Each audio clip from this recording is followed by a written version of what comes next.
ออกเดินทางตั้งแต่เช้าตรู่เลยตีสี่ค่ะตีสี่ของเมื่อคืนนี้ตอนนี้ก็เพิ่งจะฟื้นคืนชีพว้าว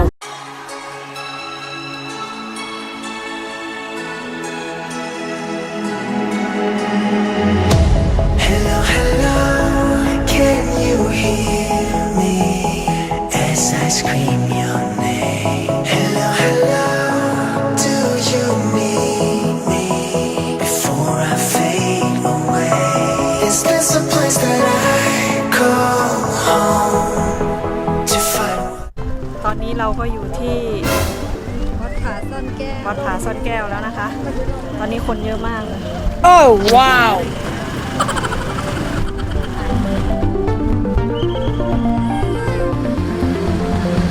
แล้วตอนนี้เรากำลังจะเดินขึ้นไปไหว้นะคะ ดูคุณยายไปแล้ว วัดผาซ่อนแก้วเนี่ยค่ะ เราไม่รู้ประวัติความเป็นมาเลยไม่รู้ประวัตินี้แต่ความเป็นมา รู้แต่ว่าความเป็นมาตอนเช้านี้ คุณยายไม่มองกล้องเลยอ่ะ คุณยายไม่ได้ออนซอนกล้อง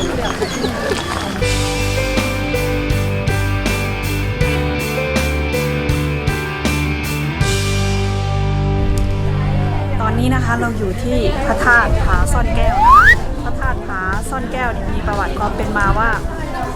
แต่ก่อนเนี่ยมันจะมีถ้ำนะคะอยู่อย่างนี้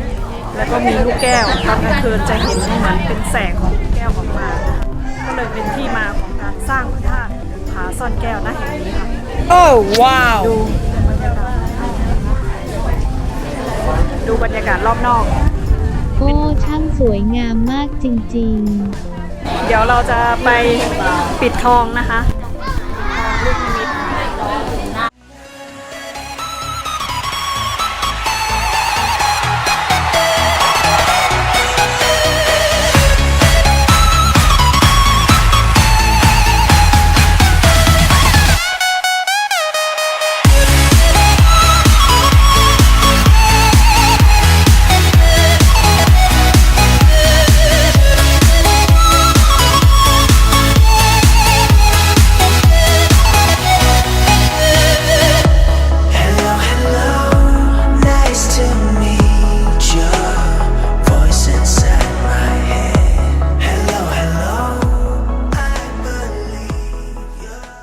เราอยู่ที่จุดชมวิวกังหันลมนะคะดูข้างหลังมีกังหันที่โตมากเลย แล้วก็พนักงานปัดแมงวีบางวัน อุ้ยท้องฟ้าสวยมากเลยค่ะวันนี้ ตรงนี้นะคะเป็นจุดที่สูงที่สุดของเขาค้อนะคะ เป็นจุดชมวิว แล้วก็มีการสร้างกังหันลมนะคะใหญ่มากกังหันลมเนี่ยน่าจะใช้ในการผลิตกระแสไฟฟ้านะคะ เดินขึ้นไปข้างบนค่ะ เดี๋ยวขึ้นไปดูดอกไม้ข้างบนนะคะ เราจะเดินไปเรื่อยๆวันนี้นะคะอากาศร้อนมาก อุณหภูมิ30ประมาณ30องศา เส้นทางที่ขับมาถึงตรงนี้นะคะ You still ชัน got พอ it สมควร เราต้องขับด้วยเกียร์1เกียร์2นะคะ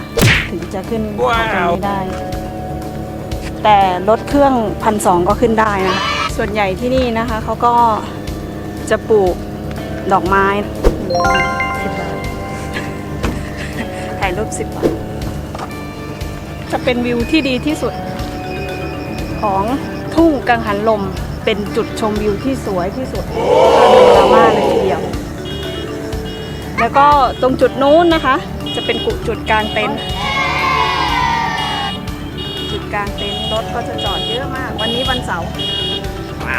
ตรงนั้นน่าจะเป็นสวนสตรอเบอรี่นะซูมไม่เป็นนะ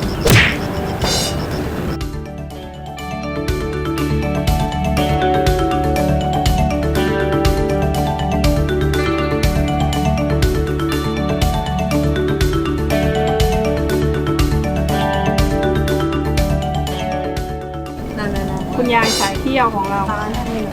กำลังนอนเล่นที่ ไหนสีเบิ้ง ชมวิว ว่าบ่ได้ว่าสิพะยางให้มันหอนน้ำไผเด้อ คุณยายเหนื่อยมากทรงร่างกายไม่ได้เลย เดี๋ยวเราจะไปน้ำตกสีดิบจะห่างจากนี้อยู่ราวๆสัก15 นาทีไปเจอกัน I'm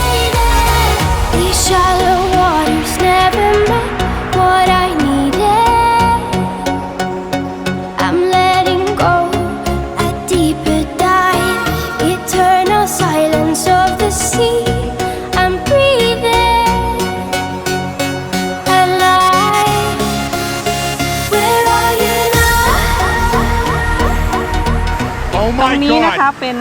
น้ำตกสีดิดนะคะ บรรยากาศโคตรดีเลย เหมาะ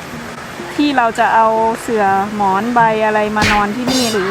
จะมากินข้าวเที่ยงที่นี่ก็ได้เราก็หิวมากทนไม่ไหวเลยต้องกินข้าวที่ทุ่งกังหันลมนะคะขับรถมาเหนื่อยๆก็งีบละน้ำเย็นสบายต่อแล้วคะตอนนี้เดี๋ยวเราจะพักผ่อนกันสักแป๊บหนึ่งนะคะเดี๋ยวเราจะได้เวลาเดี๋ยวจะเข้าไปนอนที่ไทยชมพูรีสอร์ทนะคะเป็นเต็นท์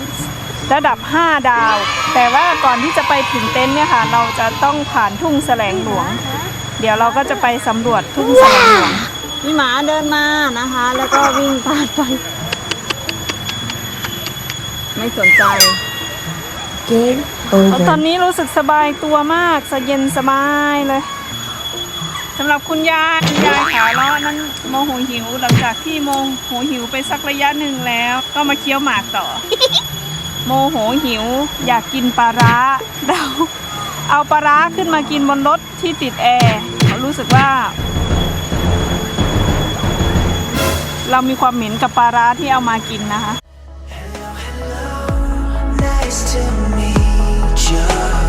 Voice inside my head. Hello, hello.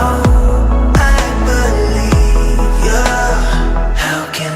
I forget? Is this a place? เราอยู่ที่อุทยานแห่งชาติทุ่งแสลงหลวงนะคะอันนี้เป็นป้ายที่อุทยานแห่งชาตินะคะทุ่งแสลงหลวง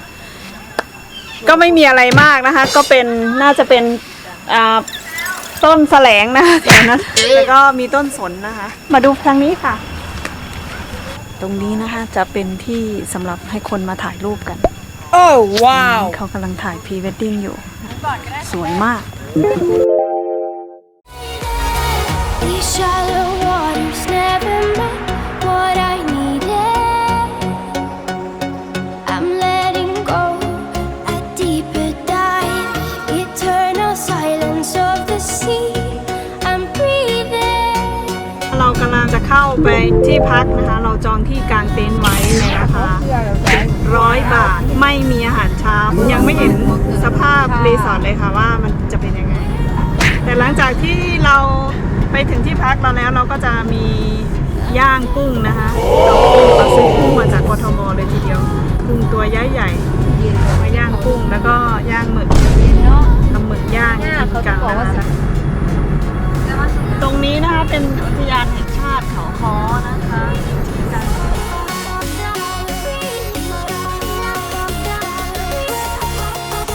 Where are you now? Venice, under the sea, under the sea. Where are you now? Another dream. The monsters running wild inside of me. I'm faded. Venice,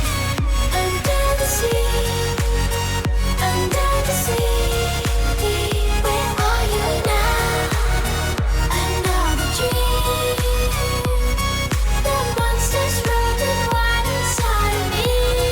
I'm faded. Venice, under the sea, under the sea. Where are you now? Another dream. The monsters running wild inside of me. I'm faded. Venice, under the sea, under the sea. Where are you now? Another dream. The monsters running wild inside of me.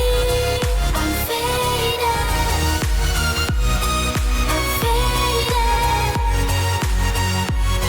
So lost. I'm faded.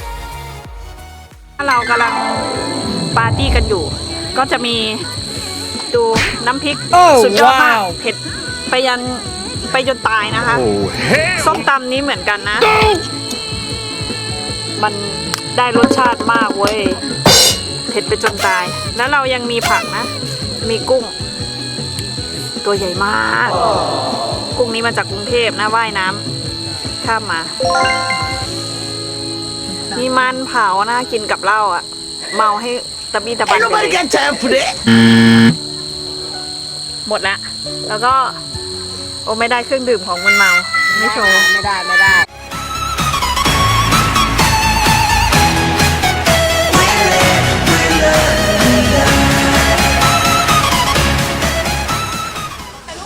สวัสดีทุกคน เราอยู่ที่พระตำหนักเขาค้อนะคะ บรรยากาศตอนเช้าสวยงามมากแล้วก็คนเยอะมาก ไปเดินชมไปเรื่อยๆจุดชมวิวนะคะ ก็จะมีผู้คนมากมายนะจะมีต้นสนเยอะมากดู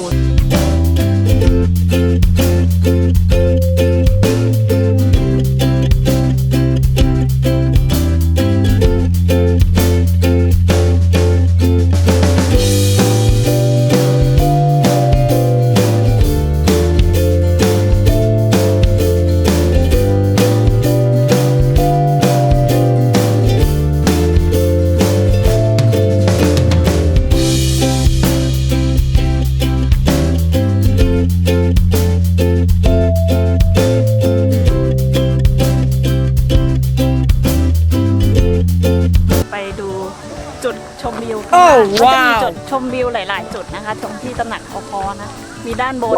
มีด้านล่าง ตรงนี้จะเป็นที่พักนะคะ เนี่ยที่พักแล้วก็มีจุดกางเต็นท์ ใครที่แบบอยากจะมากางเต็นท์สามารถติดต่อตรงแถวนี้ได้ มีจุดกางเต็นท์สำหรับนักท่องเที่ยว แต่ส่วนใหญ่น่าจะเต็ม ถ้าเป็นช่วงวันเสาร์อาทิตย์ หรือว่าเป็นวันหยุดนะโซนนี้น่าจะเต็ม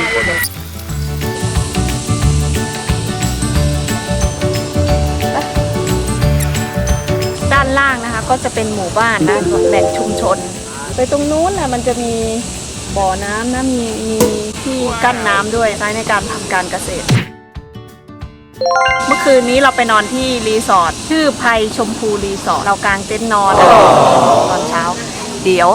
เราจะอินเสิร์ตภาพทะเลหมอกเข้าไปให้ดูกัน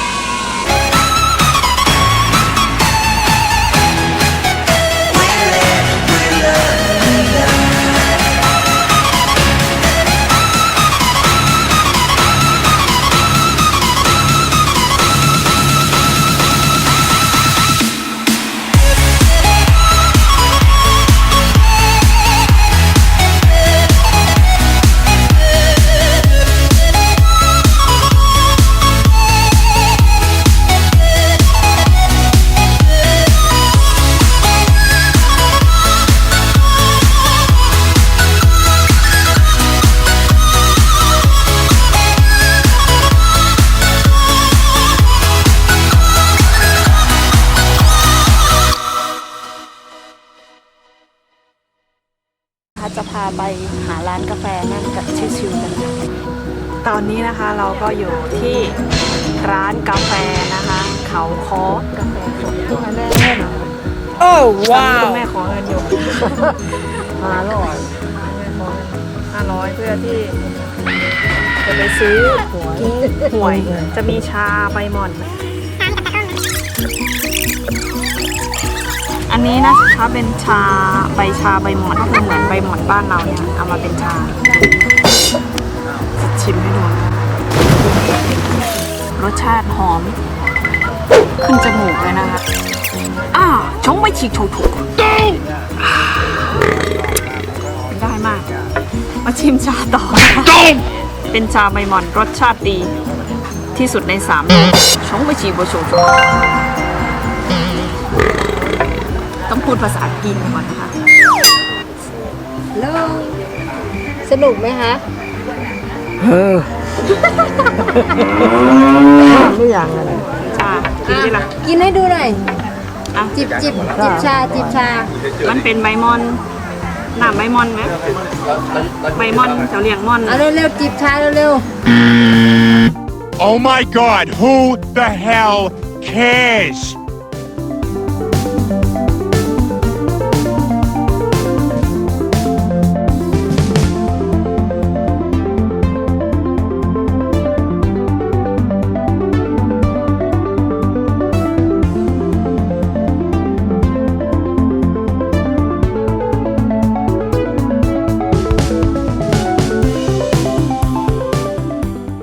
น นี้เราก็ได้ เบสน้องอ่ะเบส คา น้องอะ บูชิโน่เย็นมาแล้วนะคะเขาคอกาแฟสด ดื่มด่ำรสชาติกาแฟช่างหอมหวนเย้ายวนใจเลยโอวัลตินร้อนนะคะ ให้กับคุณยายสายสมอนคุณยายบอกว่าไม่กิน แต่พอเพื่อนเอามาให้กินเป็นเกาหลีนะคะเอายกชาพร้อมกันกระแทกพื้น2 รอบ ฝั่งเงี้ยว่าลง เวลากินชาเรามีธรรมเนียมนะต้อง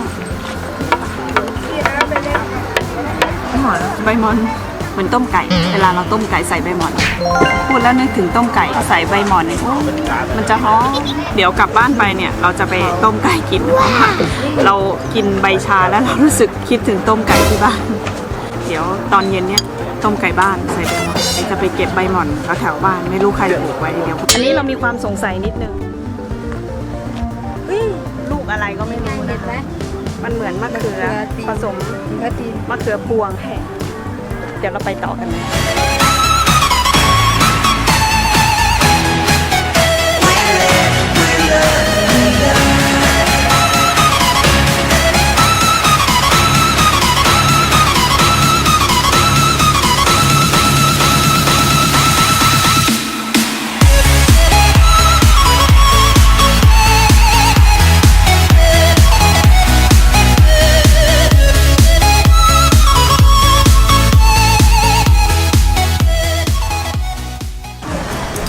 ตอนนี้นะคะเราก็อยู่ร้าน